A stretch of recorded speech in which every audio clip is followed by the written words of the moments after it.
Сәлеметсің бе? Сәлеметсің.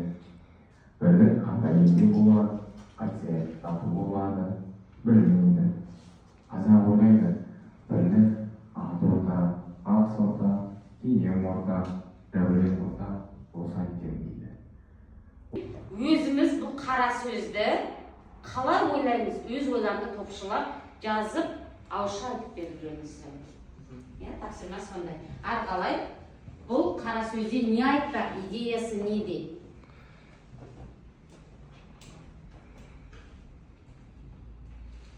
Ойды жалғастыратындар бар ма? Жақсы, айта ғой. Не айтпақ екен? Сөзінде адамзат үшін бірліктің маңызды туралы айтты.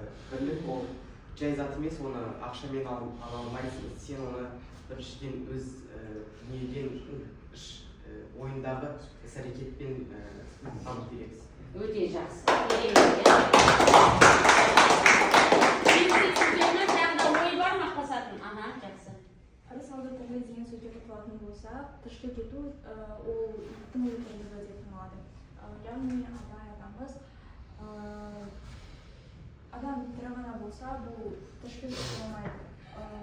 Адамның көркірегі өлі болса, ол өзі ақыл табуға, адал еңбек етуге мүмкіндігі болмайды. Жақсы. Тағы да бар ма айтатын? Бірлік дегеніміз не? Осы өз сыныптарында сендерде бірлік бар ма? Қай жағынан дәлелдейсің? Біз көмектесеміз. Қалай көмектесесіз? Тек қана бақылау бергенде ма? Тағы да? Мектеп жүрмек кім айтты жаңа? Қиыншылық туған кезде. Әрқашан қиыншылық туған кезде Қолдаймыз бір-бірімізді. Иә, қолдаймыз.